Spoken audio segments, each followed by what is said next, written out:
Antediluvium. Ibu muslimah yang beberapa menit lalu sembab, gelisah, dan coreng-moreng kini menjelma menjadi sekuntum Crinum giganteum.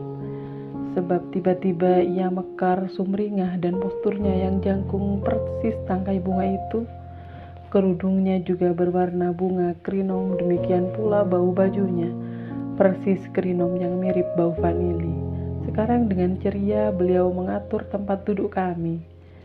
Bu Mos mendekati setiap orang tua murid di bangku panjang tadi, berdialog sebentar dengan ramah dan mengabsen kami. Semua telah masuk ke dalam kelas, telah mendapatkan teman sebangkunya masing-masing, kecuali aku dan anak laki-laki kecil kotor berambut keriting merah yang tak kukenali tadi. Ia tak bisa tenang. Anak itu berbau hangus seperti karet terbakar. Anak pakcik akan sebangku dengan Lintang, kata Bu Mus pada ayahku. Oh, itulah rupanya namanya, Lintang, sebuah nama yang aneh. Mendengar keputusan itu, Lintang meronta-ronta ingin segera masuk kelas. Ayahnya berusaha keras menenangkannya, tapi ia memberontak, menepis pegangan ayahnya, melonjak dan menghambur ke dalam kelas mencari bangku kosongnya sendiri. Di bangku itu ia seumpama balita yang dinaikkan ke atas tank, girang, tak alang kepalang, tak mau turun lagi. Ayahnya telah melepaskan belut yang licin itu, dan anaknya baru saja meloncati nasib, merebut pendidikan. Bu Mus menghampiri ayah Lintang. Pria itu berpotongan seperti pohon cemara angin yang mati karena disambar petir, hitam, meranggas, kurus dan kaku. Beliau adalah seorang nelayan, namun pembukaan wajahnya yang mirip orang Busman adalah raut wajah yang lembut, baik hati dan menyimpan harap. Beliau pasti termasuk dalam sebagian besar warga Indonesia yang menganggap bahwa pendidikan bukan hak asasi. Tidak seperti kebanyakan nelayan, nada bicaranya pelan. Lalu beliau bercerita pada Bu Mus bahwa kemarin sore kawanan burung pelintang pulau mengunjungi pesisir.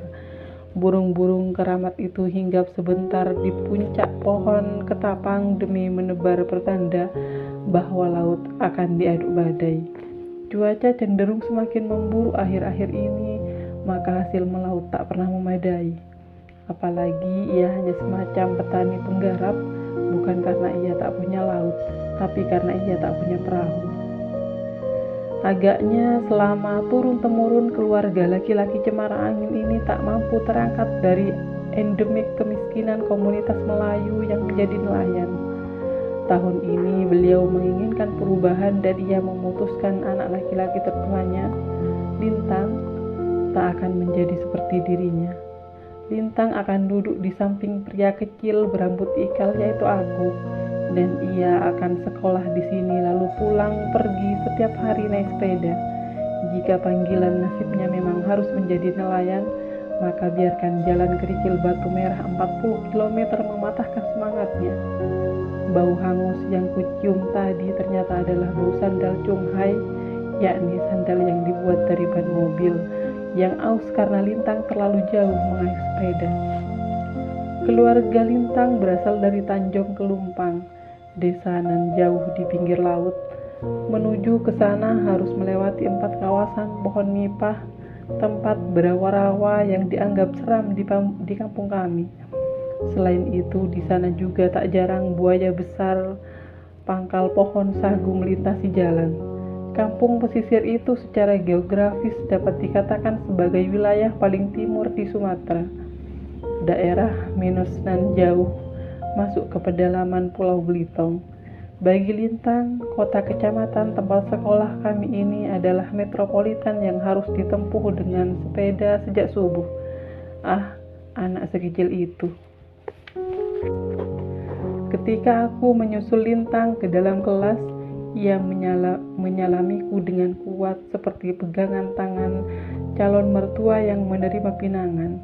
Energi yang berlebihan di tubuhnya serta-merta menjalar padaku laksana tersengat listrik.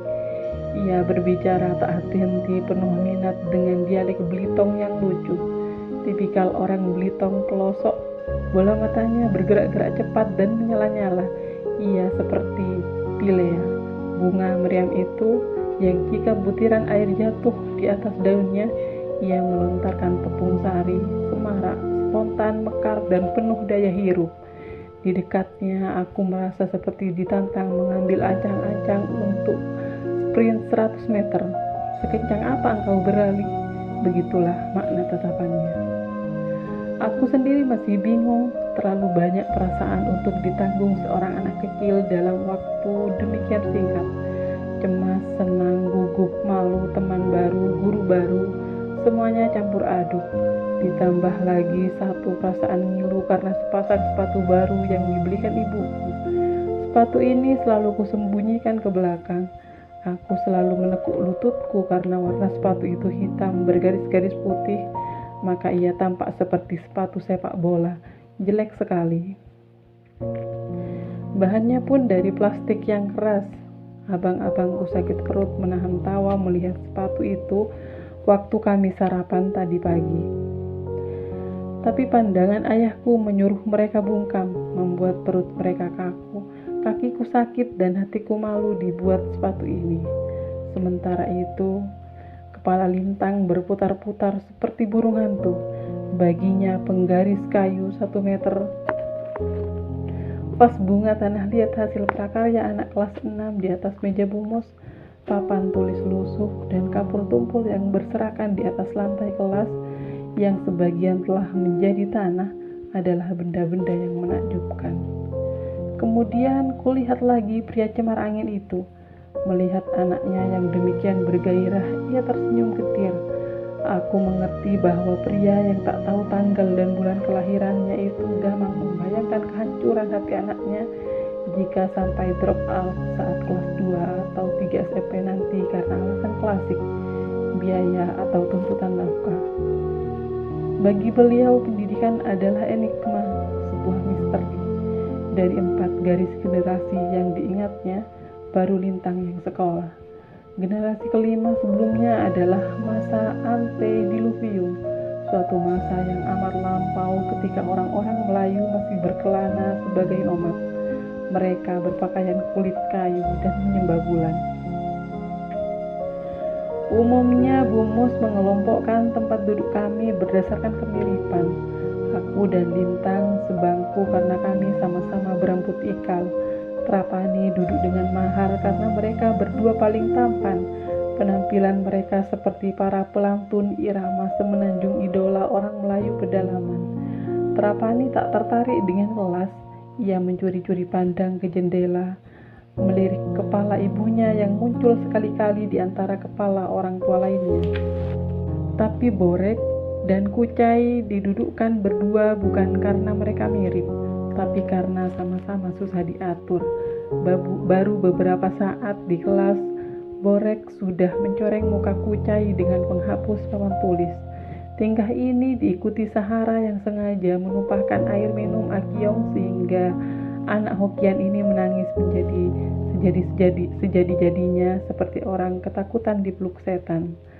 Sahara Aulia Fadila binti Muslim Ramdhani Fadila, gadis kecil berkerudung itu memang keras kepala luar biasa. Kejadian itu menandai perseteruan mereka yang akan berlangsung akut bertahun-tahun. Tangisan Akiong nyaris merusak acara perkenalan yang menyenangkan pagi itu.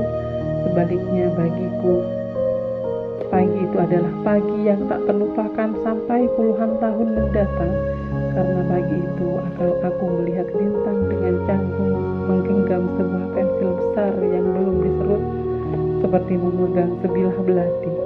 Ayahnya pasti telah keliru membeli pensil karena pensil itu memiliki warna yang berbeda di kedua ujungnya. Salah satu ujungnya berwarna merah dan ujung lainnya biru. Bukankah pensil semacam itu dipakai para tukang jahit untuk menggaris kain, atau para tukang sol sepatu untuk membuat garis pola pada permukaan kulit? Sama sekali bukan untuk menulis. Buku yang dibeli juga keliru. Buku bersampul biru tua itu bergaris 3, Bukankah buku semacam itu baru akan kami pakai nanti saat kelas 2 untuk pelajaran menulis rangkai indah?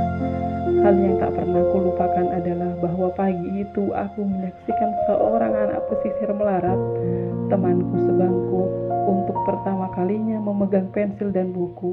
Dan kemudian pada tahun-tahun berikutnya, setiap apapun yang ditulisnya merupakan buah pikiran yang gilang gemilang. Karena nanti ia seorang anak miskin pesisir akan menerangi nebula yang melingkupi sekolah miskin ini. Sebab ia akan berkembang menjadi manusia paling jenius yang pernah kujumpai seumur hidupku.